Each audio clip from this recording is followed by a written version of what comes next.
A lotus is a flower rooted in the mud that rises through and above to become a beautiful bloom. This is a podcast sharing mine and other stories of how we've done the same, choosing to rise above our circumstances to bloom. I'm your host, Amber. Let's get started.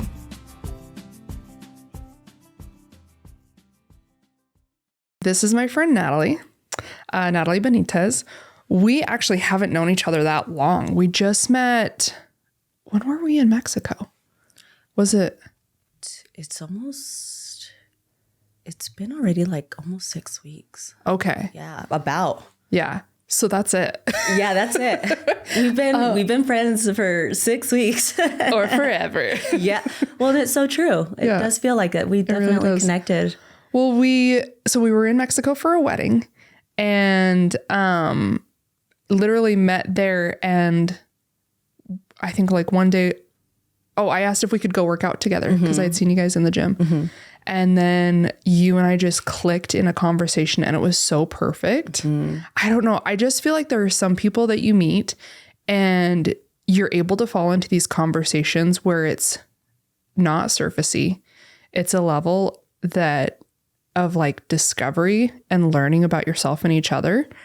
And I think that there are groups of people that you can have those conversations with, but one-on-one, there are only so many people where you can just like slip into that so easily. Dive deep. Yeah. I don't feel like there was very much warm up for us to get to that conversation. It was like something in the conversation brought up and we just both like naturally fell into this conversation. I'm a deep diver. I love to dive deep. Me too. Well, and I feel like with some people, I don't know, you kind of feel like you fill out the vibe of the room or the people, where there are some people where I think that they know, even with my sisters, they know that I'm like a little bit woo woo. And sometimes I talk about things or I use terminology that they might not understand.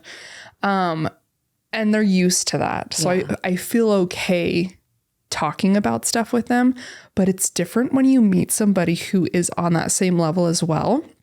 Absolutely. And it's just like, it's just so freeing. Yes. Like it's just, you just go off and you're deep diving with someone else without having to explain yourself at all. It's just, we're in it together. Or even like explain any type of terminology. Like the best analogy I can think of is it's like growing up speaking a language and then you move somewhere where nobody speaks that language and you finally meet somebody who does and you're like, oh my gosh, this feels so good to be able to speak what feels natural to me. Yes. Yes. That's when you know that you've really met like your soul tribe, right? Mm-hmm. Like you just instantly connect. You might have not had, a physical life together, but definitely when you connect on that level, it's because you recognize each other from your heart space, but you speak from your soul. And so I definitely felt that connection with you, which I so appreciated. It's so refreshing. It is. It really is. It's exciting because I don't know, especially when you just meet somebody, you just kind of accept that for the most part, it's going to be pretty surfacey conversations. But also with that group of friends, it kind of didn't surprise me knowing the couple that we were there, whose wedding we were there for. Yes. I think if it would have been 5 years ago, I might have been a little bit more surprised. Mm-hmm. But just the journey that they've both been on, especially in the last couple of years, it's been really beautiful to watch. And so it's been really cool to see like all the people, how that all has come together with all how of the love people. Brings more love together. Yeah. Like it's insane, but it's so universal too. Yeah, exactly. So if you don't mind, Nataly, if you'll tell a little bit about your story, there were a couple things that we connected on in that conversation at the gym, and that I was actually looking at your Instagram, and there are a couple things that I wanted to talk about. For sure. But if you don't mind just telling a little bit about your story, and you do Reiki, and so I'd love to know what brought you into that, where the curiosity started and why you reached out for that. Absolutely. Yeah. So Reiki initially, with my upbringing, it was definitely not something that I was brought up in. Mm-hmm. I was brought in more of a reserved religious perspective per se, right? So, but after having me and my husband, we had our firstborn, and our firstborn passed away. Mm-hmm. So I I like to say that I was a baby myself. I was only in my 20s. I was 20, 21. And so having to experience my first time death and just in general. Well, and it was your first baby. And it was my own. So it was like very, very impactful to the point where I just didn't understand, right? Like as you're supposed to be living life, but at the same time you're grieving. Wait, so is it birth or is it death? So which one, right? Like that confusion. Yeah. But looking back now, it really, I feel like that really set the tone for where I'm at this point as well, because it does play a really big role when somebody goes through a healing process. So having to go through that, but then also moving on with my life and having my daughter, and I always call her my rainbow baby because she brought so much joy when I was grieving my firstborn. And I just continued my life. I didn't get into Reiki yet. I was just, doing, being a mom and just enjoying that time. And then moving forward, I was pregnant with my little Levi and normal, right? And I did notice that there, early on, just because I had a comparison, I had my daughter and just like the developmental phases that children go through. I've noticed that he was just very, very different. Like there was just something very different about him and developmental wise. And I started noticing it more after his year, like probably right around 13, 14 months of age. Well, that's when they start making pretty big milestones. Right. And either speaking or just these fundamental motor skills. And hence he was starting to get some motor skills and he was starting to say some vocals and start saying mama. And then it was just literally like overnight, like everything changed. Interesting. Everything switched on me. And I was like, wait, what is, and I was very confused. And I finally decided to take him to the doctor to just get him checked and see. And they told me, well, he's still pretty young, they're still learning. And I just knew in my gut, Amber, I was like, no, there is just something, there's something here. That mama intuition. Yeah, that mama intuition where I'm like, no, there's something different. But time went on and I was very, very persistent. And I kept looking for different doctors. And finally a doctor's like, it might seem that he looks like he might be autistic. I had never in my life, I might have briefly heard autism in my life or, children on the spectrum, but I had no recollection or knowledge of autism. So I was like, okay, well, I guess we're going down this path. Yeah. Right. And not recognizing and not understanding. And again, I was still pretty young. I had him when I was 26. I was still pretty young. Yeah. And it was difficult. Like the amount of meltdowns and the unknowns and him being so frustrated with communicating and self-expressing because he is nonverbal. How old was he when the doctor finally said he might be on this? He was 3. 3. Okay. He was 3. I feel like I have a friend where she had twin boys and she just knew that one of them, she's like, I know, same thing, that mama intuition. And her husband at the time was like, no, he's fine. He's just a little delayed. And she's like, no, I know. And so she wanted to get him tested earlier and her husband at the time didn't. And was kind of like, why do you want to put a label on it? He's just different. And she was like, it's not that, but I need to know like how to help him. I can't help him. And there was that frustration with I call it like a language barrier where he's nonverbal. And he just speaks a different language, with his mind.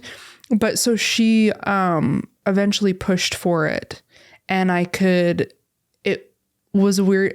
I don't want to say weird energy, but I could sense the energy from her where it's like relief.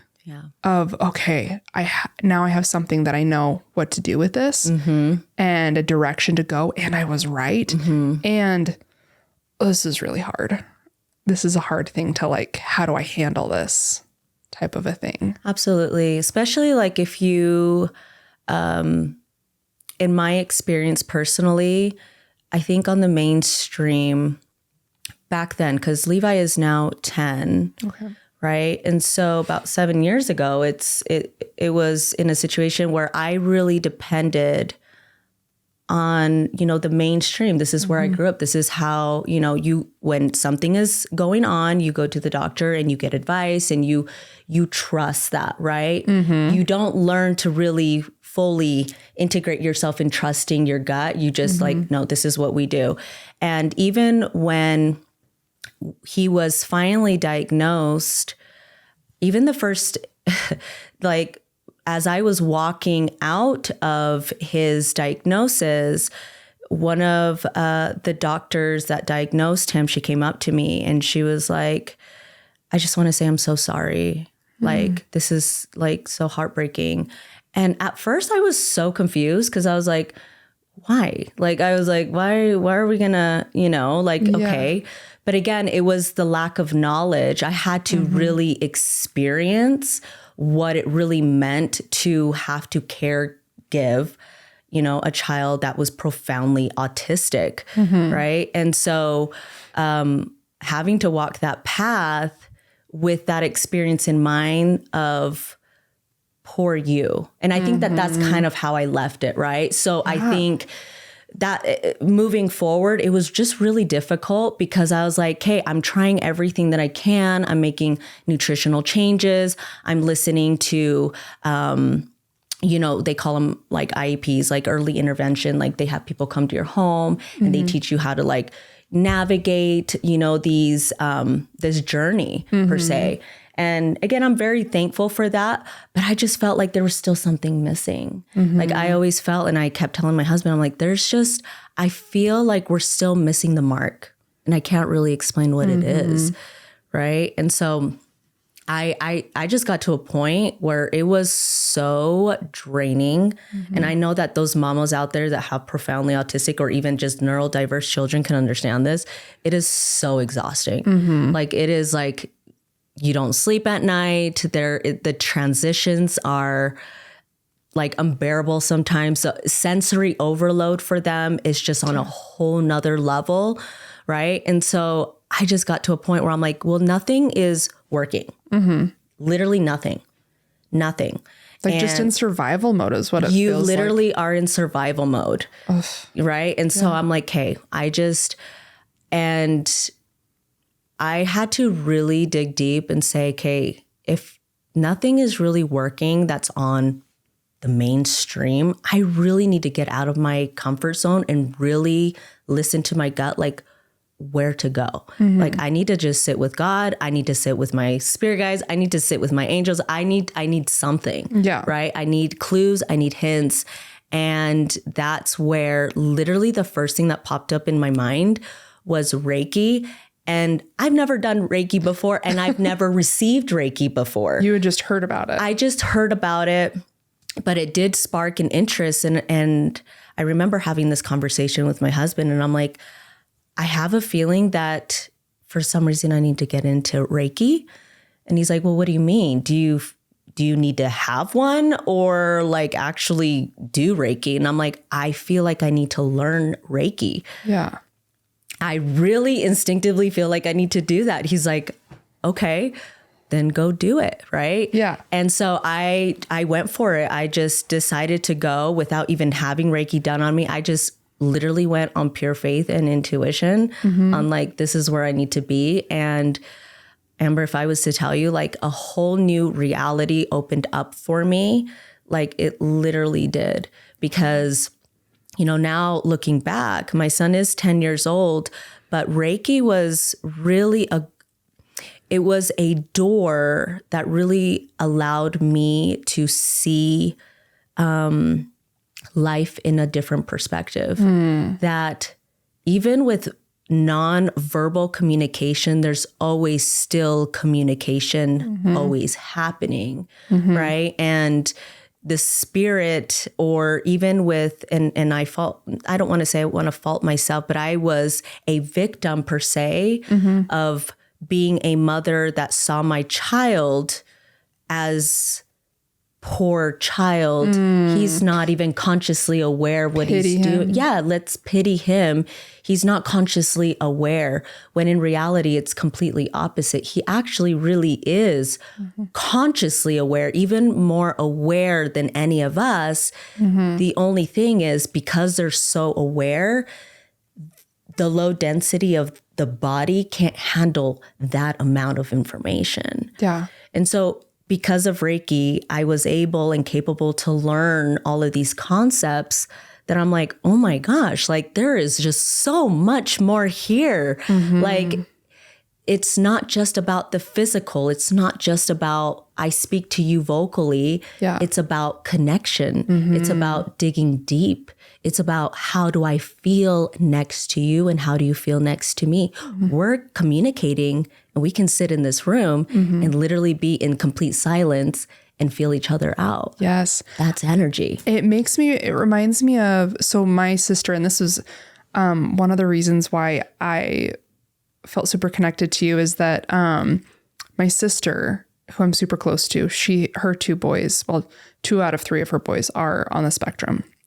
And she was a single mom for a long time with the 2 boys. And it was watching her navigate that by herself, pretty much, because she lives in this tiny town out in Michigan. She doesn't have a lot of support. What support she does have, it's like her friends, they also have kids, or they also have their own life. And so there was a lot of stuff that she was navigating on her own, doing her own research, figuring stuff out, and just keeping them afloat. And I look at how she's managed that, and I just am in awe of how she's done that. And what was interesting is, with her first son, same thing. She had this feeling. She's like, I just know, like, something is up. And so when you mentioned the age 3 thing, they wouldn't test her son until he was 3. Yeah. And so even though she knew something was going on. And so then with her second son, she knew right off the bat. I think he was a year old, and she was like, I already know, I can tell. And so she, luckily, because she already had a son in counseling and everything, it was easy to push for her second son to have all the testing earlier. But yeah, it's just, I've learned so much from her about, I don't know. I just felt, we've had conversations too, where I'm like, I'm so sorry some of the stuff that I said to you that I thought I was being helpful, and it was just ignorant. I just didn't know. And she's like, I knew where it was coming from, that you meant it from a place of love. But I think that's how a lot of people view it, is like, these poor kids, they're handicapped, they're less than. Right. And then she tells me stuff about my nephews, and I'm like, your kid is a freaking genius. Are you kidding me? The stuff that they're learning and that they're talking about. And her older is verbal. Her younger is less verbal. Like, he has his keywords that he says and little communications here and there. But how they just figure it out how to communicate. And she came to visit me while we were in Wisconsin for the summer. And since it's like closer than Utah, I was like, just drive over and we'll hang out. Yeah. So she came up, and it was so cool to watch her with them. Yeah. And I would be like, I don't know what they need. And she's like, oh, he just needs it's a connection. Yes. It's like an unspoken connection. Yes.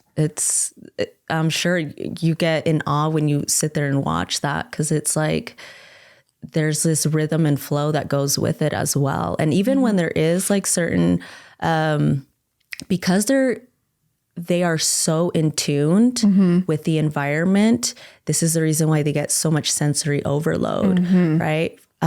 Is because they feel everything like to its core. You can't even BS them, because they already know like your core feeling of the day. Like, I have to I always say I have to keep myself in check before I put myself in wreck, because they literally, because Levi is nonverbal, right? And for those that are verbal, they will do their best to vocalize and express what they're feeling in the environment. But for Levi, it's a little different because he does it through behavior, and he does this, what I like to call a mirror effect. And he mirrors where my frequency or where I'm at. Right. And so that's why every time when I wake up in the morning, I have to always tune in with myself first. I have to put myself in check and be like, hey, where am I at? Because that really makes a difference. Like even when I'm in his perimeter or in his area, in his zone, he feels me, right? And so if I know that I'm in a good place, he mirrors that. But if there's something that is up or something up in the environment, it's just like little babies, right? Like they sense it. They won't tell you, please stop, or stop being angry, or I know that you're frustrated. They will mirror that through behavior. And so Levi will do his best to communicate that, like through literally expressing himself. Like, I don't know, I'm going to give an example of this because this has happened before. Like if I'm going through a period in my life where I feel like I'm banging my head and I can't figure something out and I get very frustrated, my child's literally banging his head on the wall, expressing to me like something's up, right? And of course, as parents and caregivers, our priority is to make sure that our children are safe, right? But what happens is that we overlook what they're really trying to tell us beneath the surface of what's really going on. Yes. And so what they're trying to let us know is, I feel you, and there's something that you need to look within yourself so you can deal with that. And so Reiki was really that key for me to understand something much deeper than just the physical aspects of taking care of our body, which is important, and to make sure that we're safe. But a lot of these children, especially profound autistic children that are nonverbal, they are just evolutionized human beings with very high vibrational, big spirits that are here guiding us and telling us, you've got stuff that you got to deal with here. And it's deep stuff that it's time for you to break, because this is the reason why you and I are not connecting on a deeper level, and we're not connecting from our hearts, because you got to clear that up. And as hard as that was to kind of admit with myself for many years, right? Because it's taken time to really learn these concepts, it also allowed me to clear and give myself freedom, even from my grieving process with my first child. Because of Levi, I felt like I had to double grieve. Yeah. It's this grief of physically losing a child, and then a grief of losing an idea of what your child could be. That's exactly it. And I think especially where society says they're less than, I think when people continue that attitude or that outlook, it really with anything, when you're viewing anything, but especially a person, that they're less than because they're not accomplishing it the same way that you are. It feels very low vibration, and it feels very, what's the word that I'm looking for? I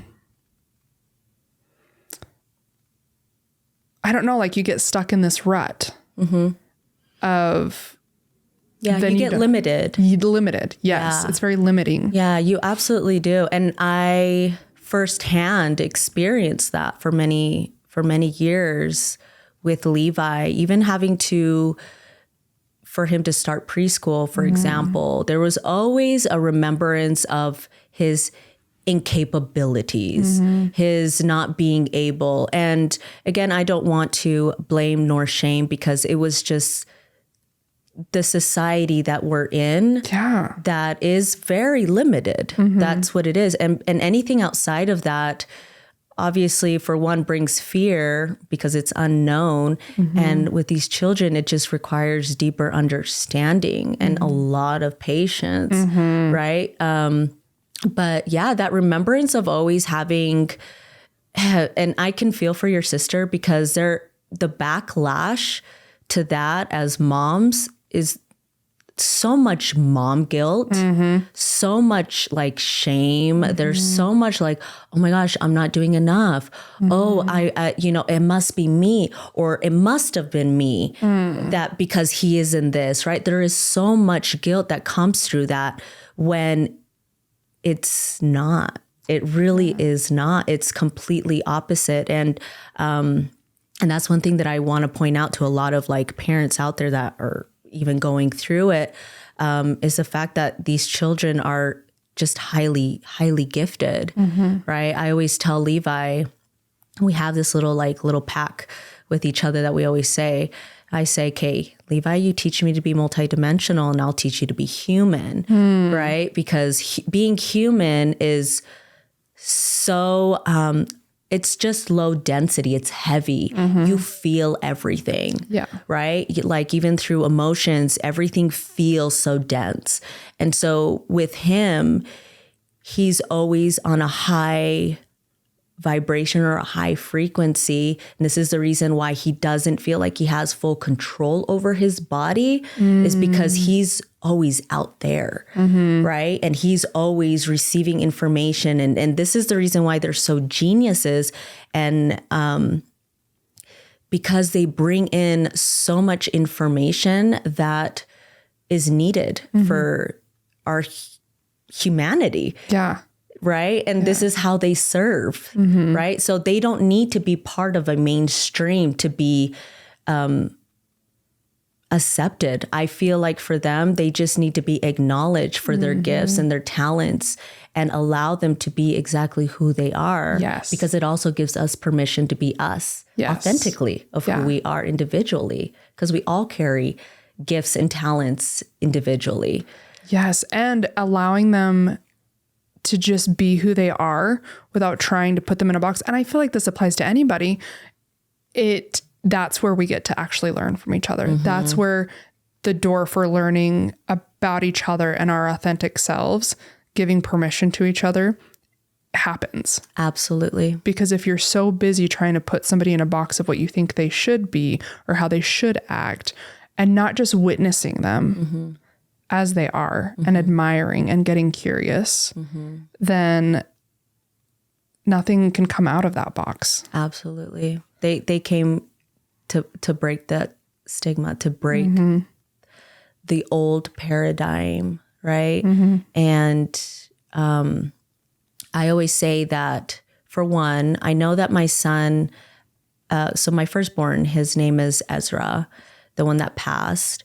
And even for me to find Reiki, everything was so synchronistic, and I know that he played a huge role in that. I mean, even on the street that I got my certification in Reiki was called Ezra Drive. So it was insane. That gives me full body chills. Right. Wow. So I just feel like, and truly that's what it's really all about too, is because that whether we're here physically or we're not here physically, we're all still connected in a sense and way. And so even through like grieving Ezra, which I really intentionalized grieving for him, because I noticed that with Levi, when he got into elementary school, I was I had a lot of paranoia, like for his safety, to make sure. And I just kept thinking to myself, I'm like, well, where is this coming from? Yes, it's because of the death of my first child and that sense of wanting to protect. So I really had to intentionalize the healing process, because I had a lot of PTSD. Like I just couldn't allow Levi to like move inches away, right? And we're obviously still working on that, but it's so much better than what it used to be. But see, I feel like he also came here because he allowed me to understand how deep you can be in a grieving process of like either death or even life experiences where puts you in a low vibrational darkness where you have to make a choice and you have to rise above that choice or you stay stuck in that choice. Yes. Right. And so I had to really go through those shadow work within myself because I don't want to hold my children back. You know, our job as moms or parents is to allow our children to expand their wings and even exceed from what we've already created within ourselves. Yeah. Right. And so I really needed to do a lot of that healing, a lot of purging. And I did a lot of self Reiki and I had mentors, incredible mentors.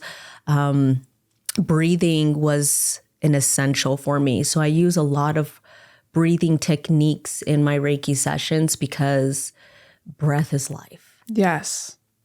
Well, and one thing too that you said, as far as like being intentional with your grieving, I think as parents also, especially with grieving, but when we're parenting, to be intentional as far as recognizing what's mine and what's theirs. And if I'm grieving this child, making sure that I'm not using that as, you know how like when you're working out and people who don't work out have probably seen this video where you put the band around your waist and the other person is holding it and they're trying to run away while the other person holds them back. Yeah. That's how it feels, is like when you have whatever's going on with yourself, or whether it's grieving that child, making sure that you don't have those same bands holding your other children back. And so recognizing that separation of, okay, what's mine? What do I need to work on? And what is for this child? Absolutely. And that is honestly because as mothers, we energetically were tied with our children, right? And so it is very, very important to discern what is yours and what is theirs, right? To also understand that every human being on this planet, even our children, has a freedom of choice. They have their own consciousness. And this is the gift that we all have being on this planet. But also recognizing that me, for example, there was certain patterns or beliefs that was holding me back, that maybe drawn in fear, that limited or could potentially limit my children or my child from actually growing, right? And so this is where like the ancestral trauma healing comes in as well. And while I was grieving my first child, because of the connection of Levi, which, by the way, just a little small backstory to that to make everything make sense. But Levi, last year, I believe, he ran away from school. Oh my gosh. Yeah. And it was wild. And honestly, it was just, I swear I died and came back to my body because it was so terrifying. Oh my gosh.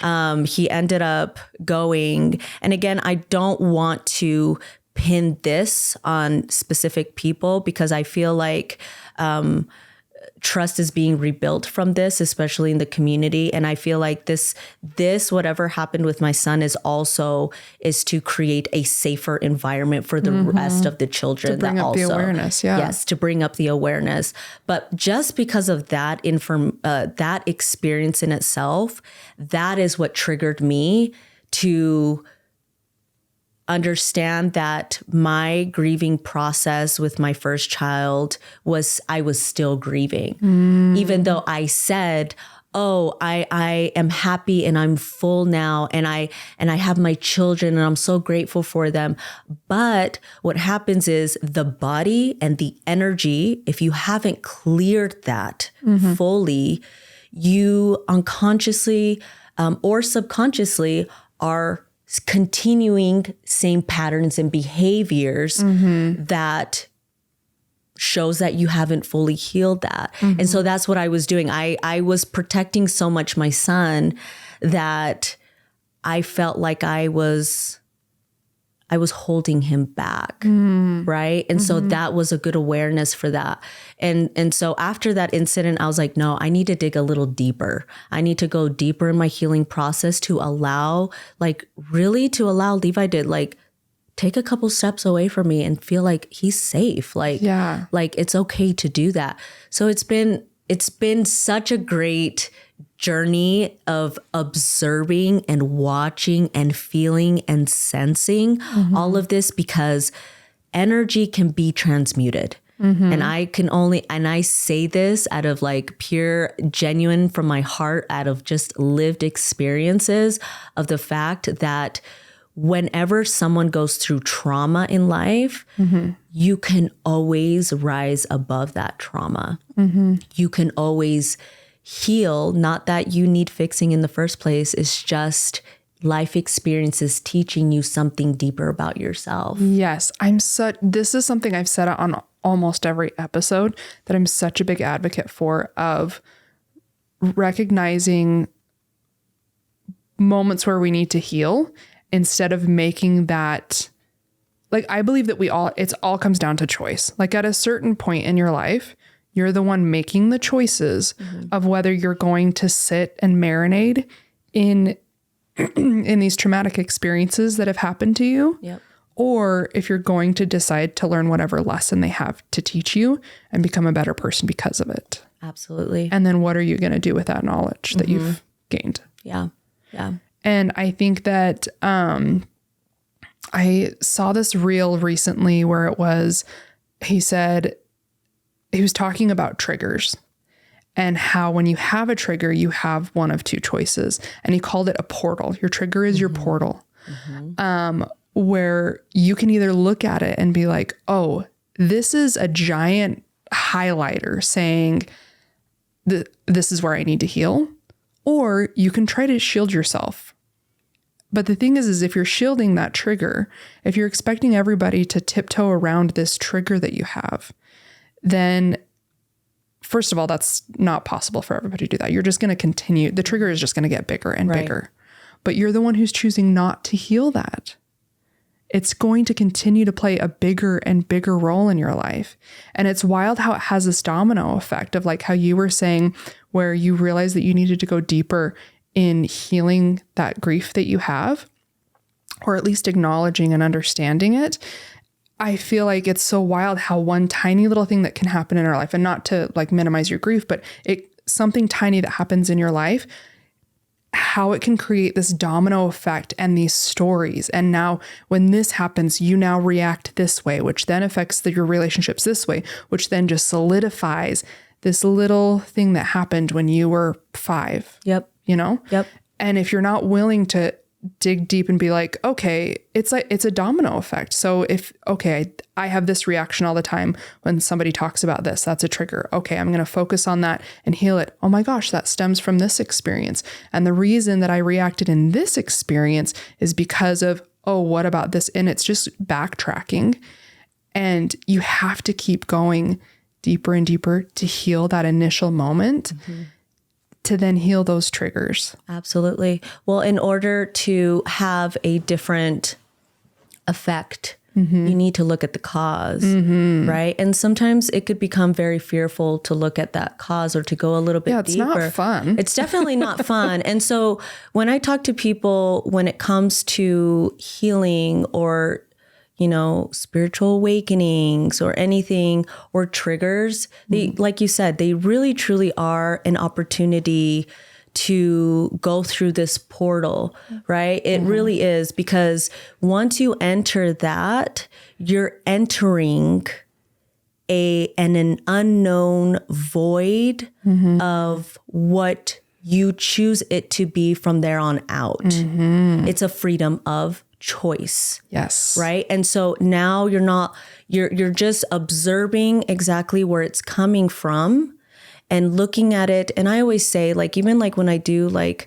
Reiki sessions, I always say to all of my clients that come in, when you come in, just have an open heart and an open mind, right? Because it requires to have compassion and a lot of self-compassion when you're going down that path, right? Because it could be so easy for you to do the blame game, to do the self-manipulation, because you don't want to feel the depths of a pain. You don't want to feel the depths of a memory that has come up that maybe someone else might have implanted in you when you were a child. But again, that is the same seed that is going to grow new roots. Yep. Right? Yes. Well, and I feel like there's that saying, what you resist persists. And it's the same thing as, I don't know, this might be a weird illustration, but I promise it'll make sense. I remember when I was little and I would go to the bathroom in the middle of the night, I was so afraid to look in the mirror because I was afraid of what I might see. And I had built up this fear that followed me into adulthood.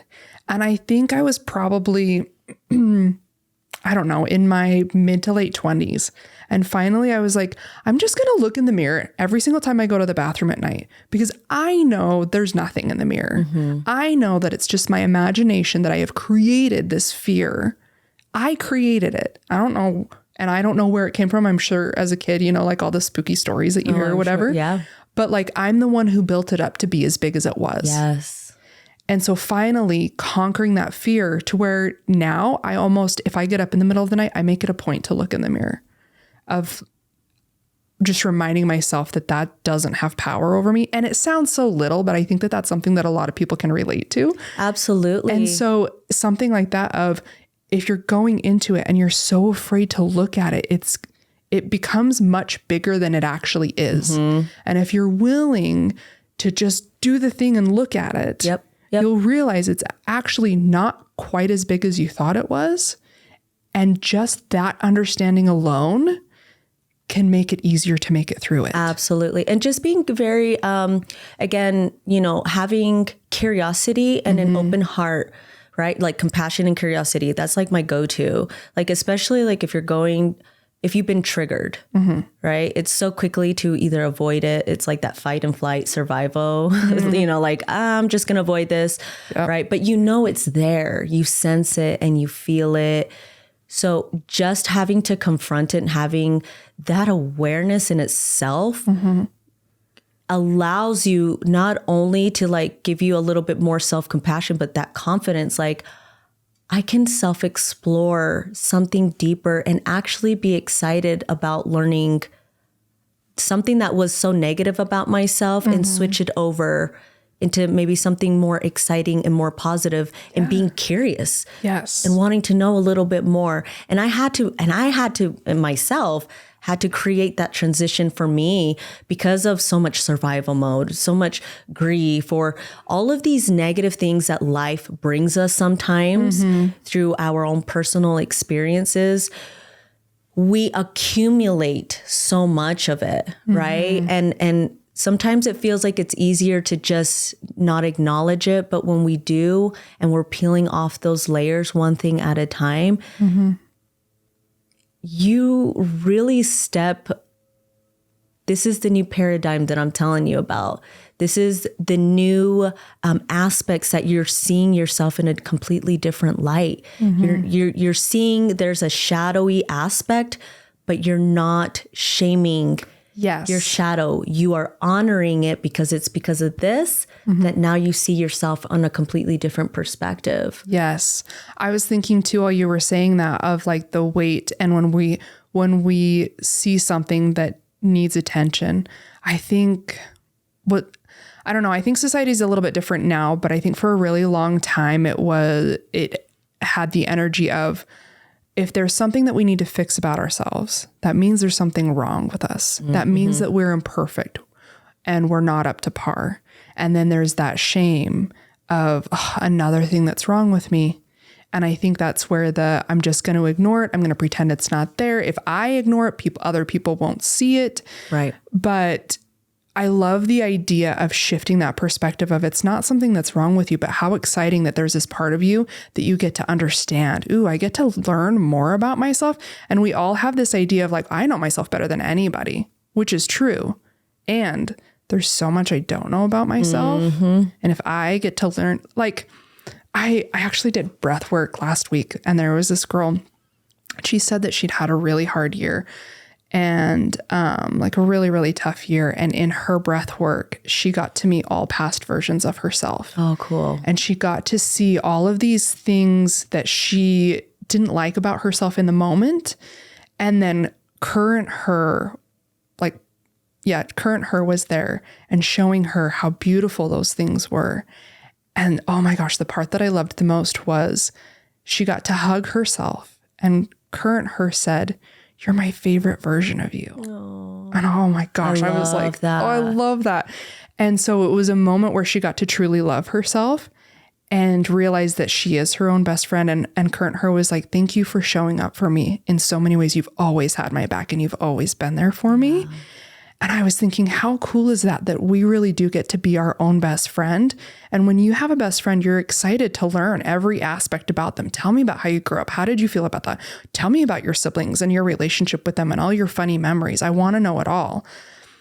And so how cool is that we get to do that with ourselves? Absolutely. And having that mind shift of, oh, another thing that's wrong with me, instead being like, ooh, I get to learn about this new thing about my best friend. Yeah. And that's literally what we're here for. We're here to really self-discover us and allow life to live through us. And this is the reason why we have these physical bodies and vessels, is to really embody every single aspect and every little corner that you have, right? And so, like you said, shifting that perspective of just being excited.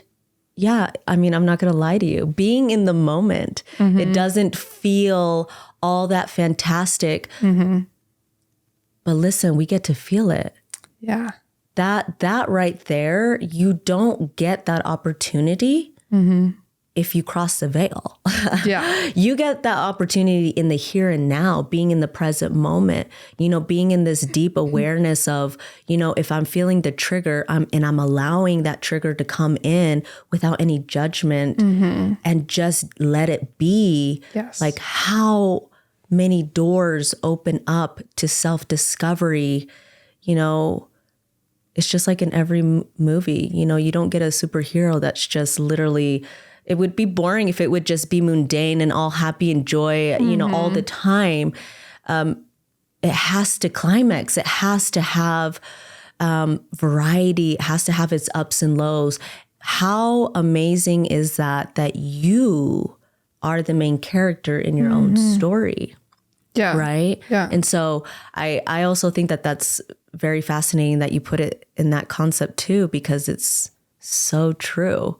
Yeah, it doesn't feel good. And, we go through these low density moments in life that we literally feel like we're dragging. Like you're dragging. Yeah. Well, and I think that maybe some reverberage of, you don't have to be excited about learning this new side of you, but I love what you said of acknowledging it and letting it be and having some curiosity around it. And that in those dragging moments, there's a little light at the end of the tunnel, like there's a purpose behind it. Absolutely. It's those moments where you're sitting in the dark and literally realizing that it's you. And I think that's the choice that we're talking about, right? Whether it be you, between you and God or the divine, or between you and your higher self, at the end of the day, you're sitting in this darkness and you're giving yourself these choices of, what do I want to do with this? Like, we're going to accept this for what it is, but let's see what this brings me. And let's take that motion or emotion into motion, and let's move it forward, right? Like, let's move it, because it's so important, especially like, you know, when I have people come in and do Reiki, a lot of times all of these emotions get stuck and they get held. And what happens is the physical body can't take it anymore.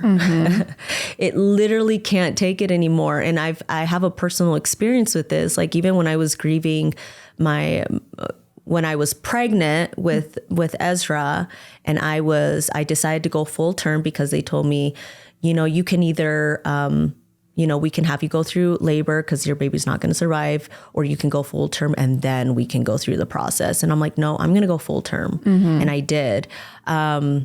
So wait, how far along were you when you found out? So I was 16 weeks pregnant. It was in the appointment where they tell you if it's a boy or girl.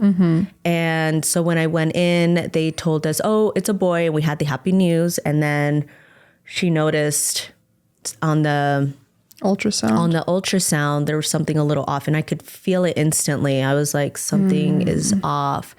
And that's when they let us know that he had some sort of obstruction in his bladder where his amnio fluids could not go out of his body, and it would get stuck into his body. And so that means his lungs would not develop. He had like kidney damage, the whole thing. But I was very hopeful. So I just chose to go full term. I don't recommend it. I mean, it was a very hard experience, knowing that you're still growing. I was literally his life support during that time.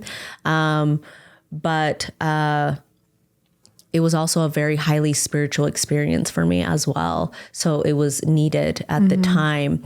But when he was born, they told us he wasn't going to, he was just going to be stale. He wasn't going to breathe or anything, but he did for 30 minutes. And so that was a gift for us. But what happened during that time that I was pregnant, my body was shutting down completely. Like, I was so anxious.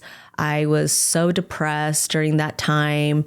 I ended up getting shingles, which only old people get. Because my immune system was so low that my body couldn't do it. It was just attacking itself. So I had shingles on the half side of my body, and it was the worst experience I've ever had. But that, to me, really was an experience that your body really does get affected when your emotions, when you're that deep in that low, your body just starts to break. Well, it's trying to tell, it feels like, okay, we've gone through trying to tell her with her thoughts. She's not listening. We've tried to tell her with her emotions. She's not paying attention to those. We've tried to tell her with her intuition. She's not listening to that. The only other platform that we have now to tell her what's going on is to her physical body, is to physically push this out.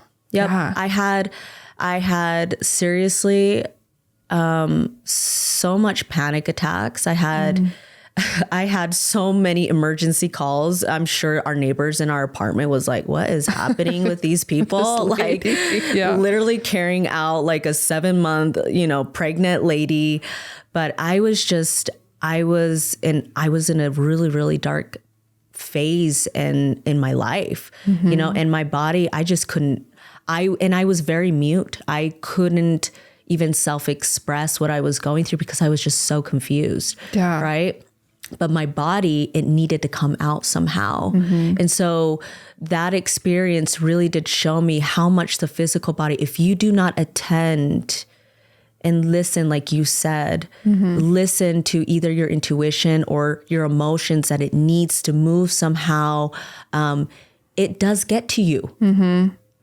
It'll demonstrate, and it'll do it in many different forms and dis-ease, it'll form a way to let you know, there are things that is time to shift and to heal or to let go, because the body is not meant to hold on to that. It's meant to flow and to create energy flow consistently. And that is our job, to be self-aware of when there is that stagnation, to one, not only heal it, but to take that as an opportunity to unlock another door within yourself, to step through that portal that only you can do.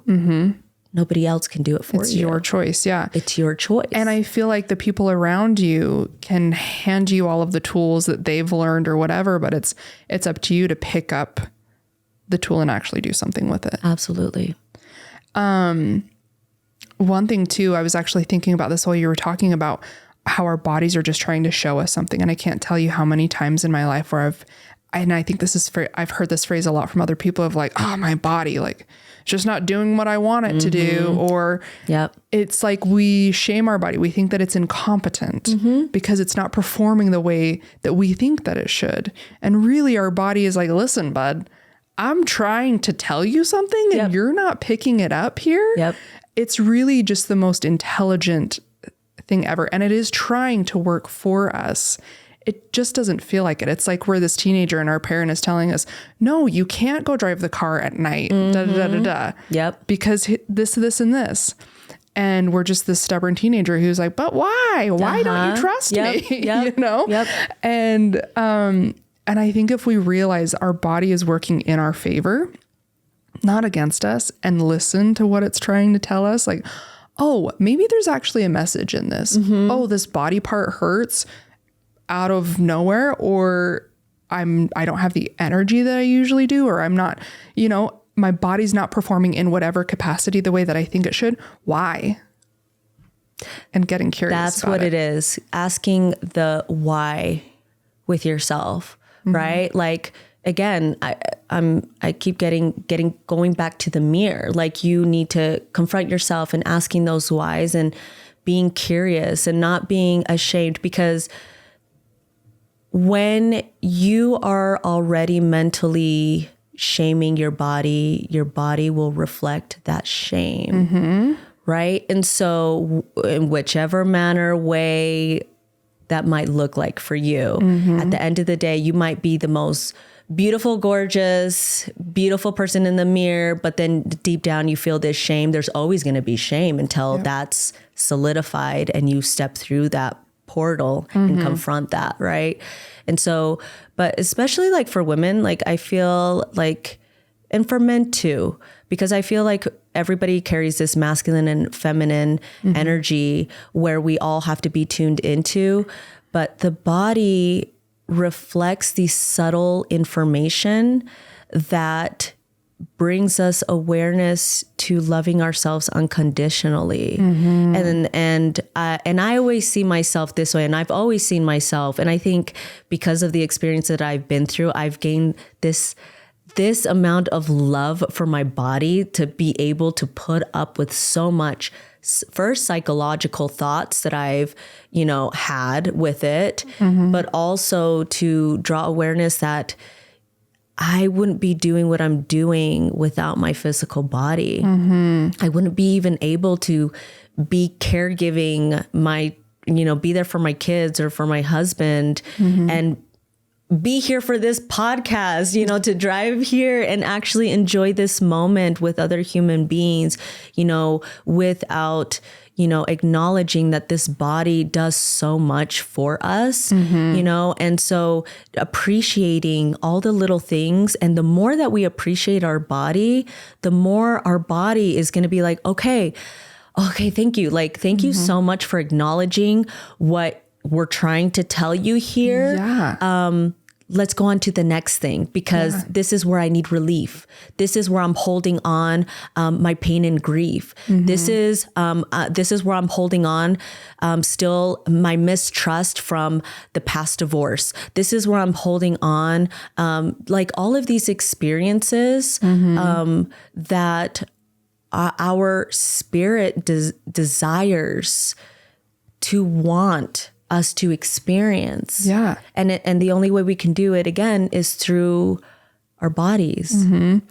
I have this practice that I do, and I learned it about 3 years ago. Yes, because I was 4 months postpartum, and I was at a women's retreat, and it was the first time being away from my daughter, and you're just, when you're the first like 6 months postpartum, you just feel like a blob, like nothing fits right. You're in between sizes, and you're in survival mode, you're sleep deprived, like everything about you just feels like blah. And so I was very much in this phase. And the person who was leading the retreat had us do this visualization where we were walking along the beach, and we were in a bikini, and then we saw this mirror and we saw ourselves. And she's like, and I want you to see yourself as your body is right now, not how you want it to be, not how it used to be, how it is right now. And my reaction mentally was, ugh. And she was like, and I want you to go through and thank every part of your body. And so she walked us through this meditation, and she told us afterwards that this is a practice she does every day, like when she's putting lotion on.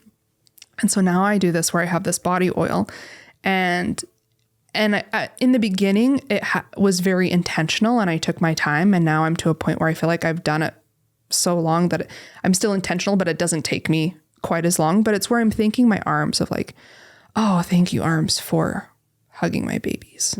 And thank you, legs, for letting me, be able to run next to my kids or walk up the stairs. And thank you, especially areas that I'm really insecure about, of like realizing how it's shown up for me and thanking it for that. And in the next things that we're going to do in life, I'm going to support you in it. Absolutely. And I feel like just taking the time to thank my body and tell it I'll support you, and taking the time to listen and whatever else you have to tell me, I'll try my best to listen. Yep. And it's building that trust and relationship to where if something comes up, or I notice when I start talking about a certain thing, I can feel my shoulders going up, and it's like, oh, okay, why is that happening? My body's telling me something. Yep.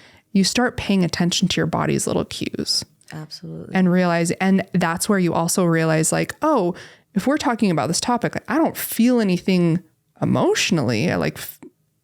Nothing seems to come up for me, but oh wait, my shoulders are going up, or all of a sudden my neck starts hurting. Okay, that's a signal. This is a trigger that I need to pay attention to. Yep. It's not, and triggers don't have to be like these big radical, oh my gosh, and then I had a breakdown. Sometimes they are, but they don't have to be. Right. But paying attention to those little subtleties is like, oof, okay. Absolutely. Especially during, I do feel like we're all doing a little bit better at this now, but we have lives, right? And life can get really, really, really busy. And sometimes we overlook unconsciously of the subtlety of what the little cues were being hinted at. And that's really like another little key for us, is if you're intentionalizing really having those moments with yourself. I think that's the most important thing, is just valuing moment with yourself, whether it's looking, through the mirror and showing like gratitude, like, oh my gosh, I'm here. I have this body. I could still work on this a little bit, but that's okay. Yeah. Right. But also acknowledging, like you said, the things that you went through to get to where you are, and with that attitude, like of gratitude, changes things. Oh yeah. Because, in my perspective, the reason why I hold, I know all parents hold their kids so dear, right? Because you love them, and you love them unconditionally. And I think that because of my experience of holding my firstborn, and then now holding my kids that are alive, I squeeze them that much tighter, right? Because of that experience in itself. But also knowing that I had to sacrifice many things, and through my body, to, allow these little beautiful human beings to come on this planet, it's just so much more beyond than just seeing what it hasn't done for you. Yeah. I think it's so much more greater of the things that you have been able, and your body has been able to do for you, even up to this point, that we still have breath in our lungs, that in itself is to show like so much gratitude, right? And, you know, even like after my, having my daughter, because after Ezra passed away, I got pregnant with Nikayla 3 months after. Oh, wow. And the doctors told me, do not, like, you should wait it out 6 months to a year. I was like, forget that. I am not waiting. Yeah. And I knew I was going to make sacrifices. I gained almost 70 pounds with her. Wow. And I'm pretty short. Like I'm not, so it really, I was big. And I was okay with it. I was like, I know that the reward was going to be that much greater. But yes, it did take a little bit of time for me to readjust again because of postpartum and because, you know, having to go through the whole grieving process. It did take me time to mentally and emotionally get myself together because I did not feel like myself. I was like, this is not me. But to also acknowledge, again, I'm grateful. And these are things that could be like, we can work on this. These are things that we can work on. As long as we have life and breath in our lungs. Yes. Everything could be adjustable. Yes. I love that because I can understand how sometimes things might feel hopeless of kind of that like, what the fuck moment of, well, then what do I do now? Look at this mess that I'm in. Where do I go from here? How do I fix this? And feeling like you can't. But I love the attitude of everything is fixable. Everything, like my grandma used to always tell me, and my mom used to always tell me, everything always works out. It always works out. And you might not be able to understand or see the way that it's going to work out. And sometimes you might not like it in the beginning, but just trusting that there's a process to everything. I think of it as like, if you've ever tried to dye your hair at home and it is a bad dye job and there's a process to getting it back to the color that you want, and just trusting that process of like, I really don't like the results right now. And I don't like the fact that I have to wait this long to get something that I really like and want, or that now there's 10 extra steps to get that hair color that I wanted when I wanted it right now. But just trusting that process and that it will work out. And I feel like every single time I'm in a situation of like, this is really hard. I don't like this. I really wanted it to go this way. And then at the end of when things finally work themselves out and I look back and I'm like, oh, wait a minute. This actually was so much better. And if it had gone that way, or if it had gone smoothly, I wouldn't have learned A, B, and C, or I wouldn't have met this person. I think I love looking at life in that perspective, instead of being like, if it would have happened this way, it would have been so much better. Like for a big thing for me was I was in debt for a really long time, and it affected a lot of my relationships. It affected my life in so many ways. And I always think, man, if I would have just known to save my money, if I wouldn't have paid for this and done this and I had the money, then I could have done this. But then I think, okay, but then I wouldn't have applied for this job that then helped me meet this friend, that then helped me move into this apartment, and so these things that I'm grateful for, can I look back and instead of saying, if I would have done this, it would fix the situation. Just saying, ooh, those choices that I made that were not the greatest choices really brought me something beautiful. Yeah, absolutely. That's part of the duality of life too. And I think that that's important that you're talking and saying that, because life is just going to be lifing. For real. You know what I mean? Like it's just, life is created by duality, and there's going to be the dark and there's going to be the light. There's going to be the good and there's going to be the bad. And whether we sit in making those choices, not so good and then great or whatever, right? Like whatever choices and things that come our way, surrendering and accepting to its totality, because it's going to create something else. You're always going to end up coming back home to yourself. I always say that, right? Like whenever I'm always stuck in like this rut, or always like I like to call it the void, or in that unknown or not knowing, or in a dark space, you just got to take one step. Yep. You just need one. You don't need to see the whole staircase to have this concept of knowing, an all-knowing, right? It's just, that doesn't make life exciting. Yeah. But when you're in that moment, and even for me, honestly, it's just, you just need 1%. Yep. You just need that one step. Yep. Because that one step is going to lead you to that next key, to that next door, and that one thing, and that one thing. Right. And so I feel like a lot of, especially like if you're like going through a lot of hard burdens in life, it's like that resistance, the resistance of like, I don't like this, and I wish I could have, would have, and what if, right? And letting that go and surrendering and going fully into your heart space and trusting and just allowing that trust to guide you, magical things start to happen for you. Oh yeah. Well, and that's presence. Being present in what is builds that gratitude and that self-trust. Yeah. Yeah. Oh, I love this. One question that I like to ask everybody is, with everything that you've been through, what you've learned through this whole journey, what's something that you would like to share with somebody else who might be going through something similar? I go straight to always the heart chakra. But in combination with the heart, intentionalize.